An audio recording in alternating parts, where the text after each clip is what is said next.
On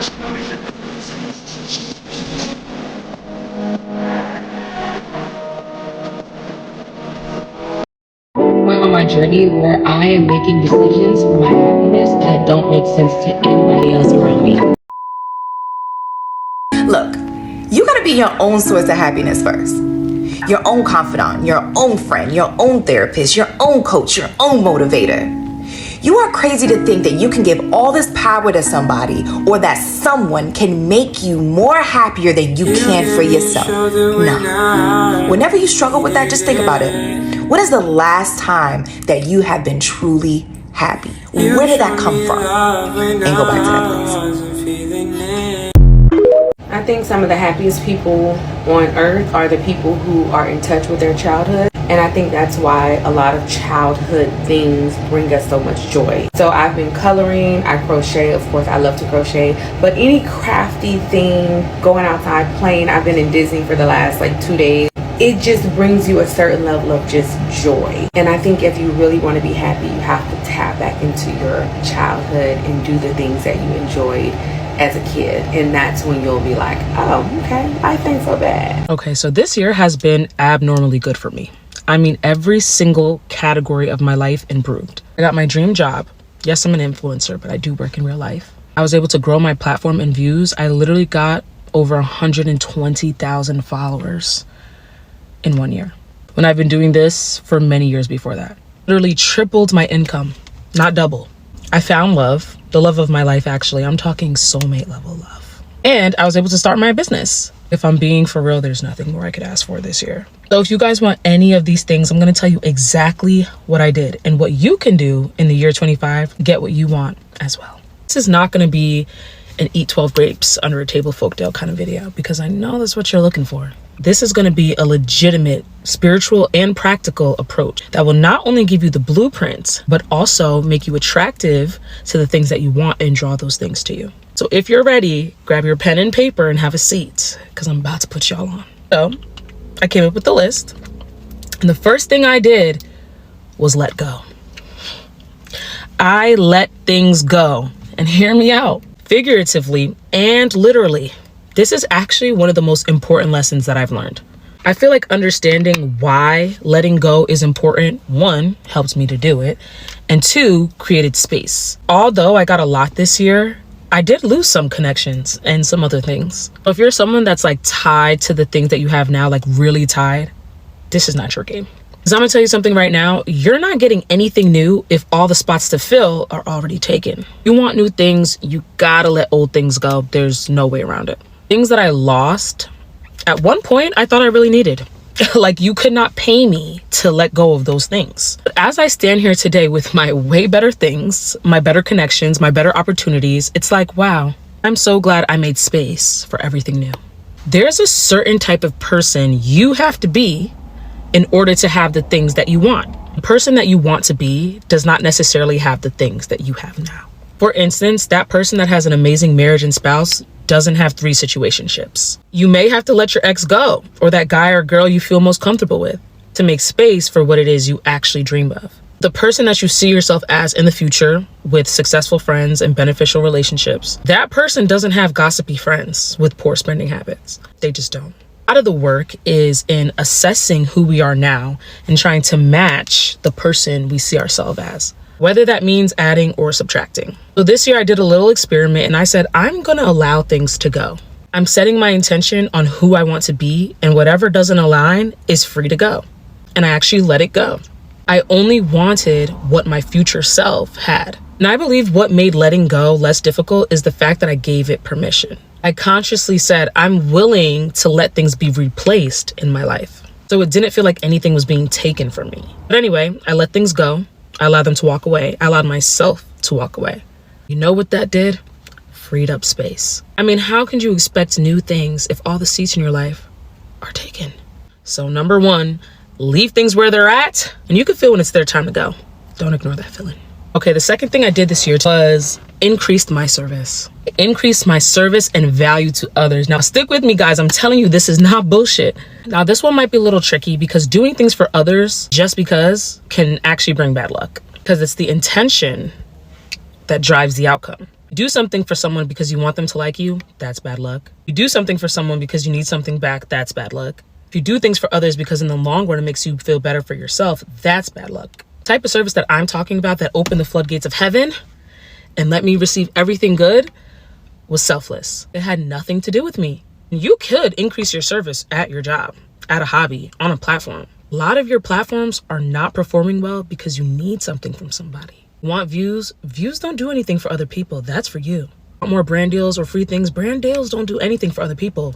That's for you. This goes for workers too. At your 9 to 5, if you're not getting raises, moving up, that's because 9 times out of 10, you're just there for the money.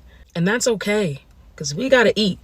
But your intention is focused on you for whatever reason, that doesn't count as service. Doesn't create the same effect, right? Remember, it's intention that drives the outcome. You could do service all day, but if you're just doing it to get something out of it, it just cancels out. So how can we make sure that we're offering proper service to others? Best way to do this is by doing something you love. You have to offer something that you would do for free. For free. You're doing it because you like to bake for your local community. You like to make people laugh. You like to teach, whatever it is. I increased my service because I got up and started doing shit that nobody was paying me for. A combination of doing what you love and doing it for free. Wow. I didn't even know what blessings that would bring me. I got on here and spoke to myself for a very long time, okay? 50 views, 75 views, 0 views. But I didn't stop because what I was talking about was never for me. If there was one person who got to hear what I was saying, that would be my service. That combination, doing what you love, servicing others, and doing it for nothing, that combination took me so far. And I'm talking about in real life. I'm not talking about on TikTok. Okay, I'm gonna finish the list in the next video because this one's long. Love y'all forever. Just a reminder that your happiness is in the present moment, right? So one of the things that we do is we sometimes anchor our happiness in some future event. And so I will be happy when such and such happens. The other thing that we do is we stay in the past, remembering the things about our lives that were terrible, and we bring that energy forward.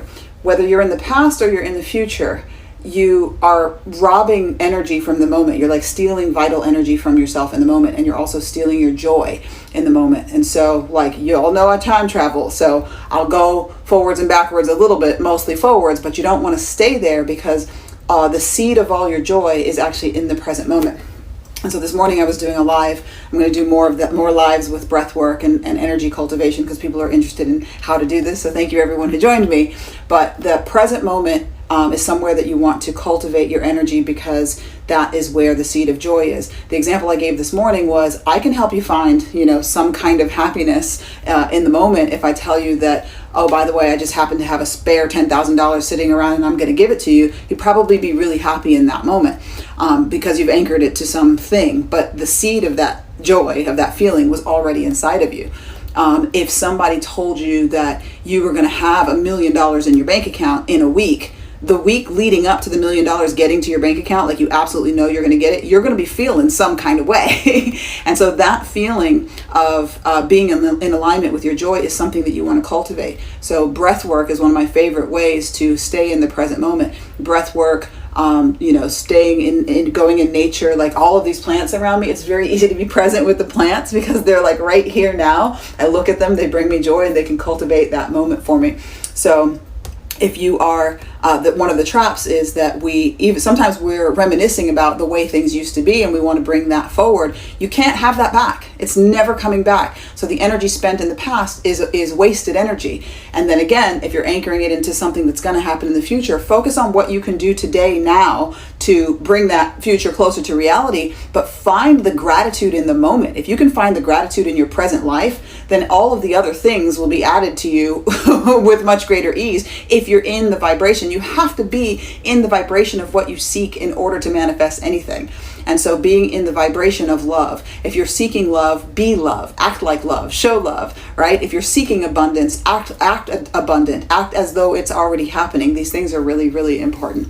Anyway, I just wanted to share that with you because with this energy of fear that I've been talking about, that we're all witnessing and hearing, if we are fearing some outcome, for ourselves or for the world, that present moment joy is being robbed from us, and you cannot be creative, and you cannot be in a state of love, and you cannot be in a state of joy if you are in a state of fear. They can't happen simultaneously. So cultivate that love, cultivate that joy, and stay in the present moment as much as you can. I'll see you on a live soon. Join me. Take care. People tend to forget that the easiest way to be happy isn't to get exactly what you want. In fact, while that might make you temporarily happy, it's probably simply going to make you want something else. Instead, the easiest way to be happy is to realize exactly what you have. That happiness is simply gratitude, and gratitude is simply appreciation. And once you can let go of expectation and replace it with appreciation, that's where you're going to find yourself to be surprisingly happy. Happiness is a form of contentment. Happiness is a form of awareness, paying attention to what you have right now, instead of focusing on what you believe you need in order to be happy someday. It's also why one of the illnesses of modern life is that we always think that we need more. We need to buy a new car, we need to have, the latest toy, we need to get something new because we're addicted to novelty. And because we're so addicted to novelty, we really struggle to appreciate that which we've had for a long time. And think about it, what do you value more? Something that you've owned and cherished your whole life, or something that you buy only to discard it within a couple of months? By definition, anything that you purchase only so that you can replace it soon enough loses its value. And so if you really want to love something, if you really want to be happy, allow yourself to kick the addiction of needing more and allow yourself to find the bliss of enjoying what you have. The happiest people in the world learn how to create a habit of being grateful versus pissed off, versus sad, versus anxious, versus stressed. And just like anything, it's a muscle that we have to train. It is impossible to be pissed off and grateful at the same time. Every situation that we're in life, you could be sitting in traffic. You could be upset that you're in traffic. You could be thinking it's unfair. How can traffic be affecting me this way? Or you can be sitting in traffic and being like, wow, how lucky am I to be driving a car? How lucky am I to be able to have this time to myself, just to catch my breath, just to be with myself, to listen to good music, to be able to have money to afford gas, to be able to have eyes that can see the traffic, to be able to have a leg that can push the gas pedal in your car. There's always a paradigm shift that can happen regardless of what situation you're in. But the number one thing we have to do is work on it. We have to practice becoming grateful, because now in this day and age, media, social media, the friends, the families, whatever conditioning patterns you have can take us away from that gratitude and put us towards these offsetting and limiting beliefs. And so it's our job, and our job only, to constantly ask ourselves, how can I shift the paradigm? How can I bring gratitude in this situation versus anything else that may be holding me back? I don't think we celebrate ourselves enough, so I want to show y'all what I did this year to make sure that I'm telling myself that I'm that girl, because I am. This is my little happiness jar, if you will. At the beginning of this year, I decided to keep track of accomplishments, fun things that happened, goals that I marked off, just little stuff that like makes me happy. And I wrote it down and I put it in this jar every single time something happened. The main reason why I did this is because I'm a really big reflector. So like the last 4 months of the year, starting now until December, I'm the type of person who will literally be looking at my vision board, looking at all my journals and being like, dang, you said you was going to do this, but you didn't do that. You said you was going to do that, but you didn't do this. And I just don't feel like I big up myself enough for the things that I do and the things that I accomplish, or just like remember the things that make me happy. So I put them all in here and I cannot wait until December to read through. This will have me at the end of the year proud. Really, really proud. I want you to be proud too. So it's not too late. You can create your jar now. You can start putting in things that you remember. And even from here until December, there's so much more that will happen in your life that I think you should document. We should have a video that's like virtual shout outs at the end of the year, so everyone just like big ups themselves in the comments of a video. I probably will end up doing that. But yeah, start your joy jar now. I'm telling you, it's gonna make you feel so good. Today I'm going to teach you a skill that you should have been taught when you were a child but probably weren't, how to feel good. If I was to ask you right now to tell me 5 things that are going wrong, you'd probably have an immediate answer. And if I was then to ask you right now to tell me 5 things that are going well, you probably would not have an immediate answer. You'd have to really stop and think about it. You might even struggle to come up with 5 things. That's because your brain has a negativity bias. It nudges you to focus on the things that are going wrong. From an evolutionary perspective, this is very smart. It protects you from danger. But from a well-being perspective, this is very frustrating. It prevents you from seeing all of the good that's in your life. Think about it like this. We spend so much of our energy trying to make good things happen in our lives, from achieving our goals to cultivating better relationships, and yet we spend almost no energy actually learning how to enjoy them. I want you to think about your attention, which is your ability to focus on something, like a flashlight. Your brain's negativity bias wants you to point the flashlight at all of the things that are going wrong or might go wrong, but you can take control of it. As you're going about your day today, pause and notice what your flashlight is currently illuminating. Then consciously move it and focus it on something that's positive, beautiful, or good. Now keep your flashlight focused on it for 10 to 15 seconds. Try to soak in everything you can about this moment and notice how it feels in your body. You might need to say to yourself, it's safe for me to feel good. You can also express your gratitude out loud, saying something like, this is lovely, or I'm so thankful for this moment. You can repeat this process as many times as you would like. Every single time that you do it, you are getting more happiness out of the present moment while also training your attention to focus on the good in the future. I want you to remember. Also known as a buster, always talking about what he wants and just sits on his broke ass. So no, I don't want your number, no. I don't wanna give you mine, and no, I don't wanna meet you nowhere, no. Don't want none of your time, and no, I don't want no scrub. A scrub is a guy that can't get no love from me. Passenger side of his best friend's ride, trying to holler at me. I don't want no scrub. A scrub is a guy that can't get no love from me. Hanging out the passenger side of his best friend's ride, trying to holler at me. Hey everyone, welcome to my channel. My name is Ella, and here we'll be talking about relatable and trending topics, everyday experiences, and even those conversations no one else seems to be having. This is a space for real and respectful conversation, so feel free to agree or disagree in the comment section. These are my opinions, and I'd love to hear yours too. Thank you for being here. Don't forget to like, comment, and subscribe for more. Just like the videos mentioned, you really gotta create your own happiness, especially right now. It's 2025, and I know a lot of us are struggling. Some of us are depressed, some of us are broke, and with all this government shutdown stuff going on, whew, it's a lot. I get it. Even before all that, life was still a lot, right? So it is really on us to figure out what makes us happy. Like, yes, take care of yourself on the outside, but don't forget to take care of your inside too. For me, I love getting a massage, going to the spa, getting my facial done, all that self-care stuff. And that's important, it really is. But that kind of happiness is temporary. Like, yeah, when I get my hair done, I feel good. Because when you look good, you feel good. But that's the surface level happiness, you know? I've been trying to do my inner work, figuring out how to be the best version of myself, how to not project my problems into other people, how to not be jealous or negative, how to genuinely be happy for myself and for others. That's how you really start creating your own happiness, by learning and growing into the best version of yourself. And being happy doesn't mean you never have bad days. Life is full of ups and downs. The key is to not stay stuck in the low moments. Some days you won't feel like doing anything, and that's okay. But you can't give up on yourself. Remember why you're working on your happiness. Keep that in mind, even on the hard days. So yeah, I just wanted to remind y'all, your happiness is in your hands. Don't wait for someone else to give it to you. It might take time, but even baby steps counts. As long as you're moving toward being happier and more at peace, that's what matters. So yeah, that's all I wanted to share today. Thank you for watching. I hope this gave somebody a little motivation. Don't forget to like, comment, and subscribe, and I'll see you in the next one. I got confidence, and I worked hard for this.